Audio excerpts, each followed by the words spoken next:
Let me tell you a secret. The first time I made caramel, I burnt it. The sugar turned black, the pan, I smoked it, and the kitchen, it smelled like a science experiment gone wrong. But that did not stop me, and thank God for that, because today I'm going to show you how to make the caramel sauce the way it should be.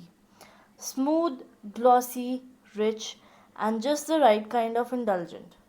To make this amazing decadent sauce, I've already added the sugar and water to a saucepan and I'm going to let it get to a boil. I'm not going to give any vigorous stir because it can cause my sugar to cause big crystals and the crystals won't melt and they give grains in my sauce. And nobody wants a grainy sauce, right? I'm just going to let it boil till it achieves the amber caramel color. Now this is a work of patience. Yes, I am putting my spatula here and there inside the pan. I'm only going to scrape off the edges, and in case any big clumps of sugar are formed, I'm going to break them with the help of my spatula. And I'm going to let it boil, and the more it boils, the more it cooks, the frequency of the bubbles, it tends to mellow down, and the color, it also changes from a bright white to slightly golden to an amber shade.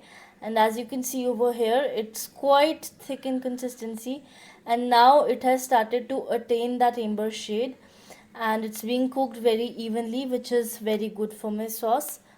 And as I did not give it any vigorous stir, so at this point it does not have any sugar crystal as well. I'm only going to keep it on the flame on the lowest for another 1 minute, and I'm going to let it attain the color. While that happens, I'm going to heat up my bowl of cream. You can either heat your cream in a saucepan or you can microwave it like I've done it. You have to be very sure of the temperatures, because if my sugar and cream both are hot, then it is going to cause a lot of steam which can cause severe burns. And if my cream is very cold and if my sugar is very hot, then again crystals would be formed and those would also never melt. So here I need to make sure that neither my cream is too hot nor my sugar is too hot. I'm going to make sure that my sugar has cooled down for at least 2 or 3 minutes so that I can bear the amount of steam that it is going to give. As I proceed to mix both the things, you see it's already bubbling up a lot, and it always does that. It's absolutely fine, but I just need to make sure that nothing is too hot. I'm adding a pinch of salt to it as I want to increase the caramel notes, and a bit of salt helps to improve its flavor. And at this point of time, there are still a few sugar lumps, we can call them, but these are completely meltable.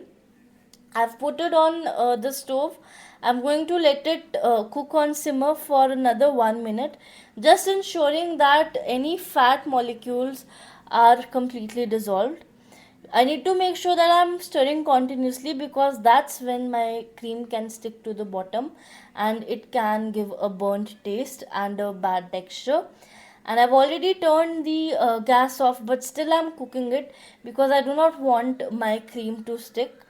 So I'm going to let it cook down completely, and as you see, it is taking its shape now.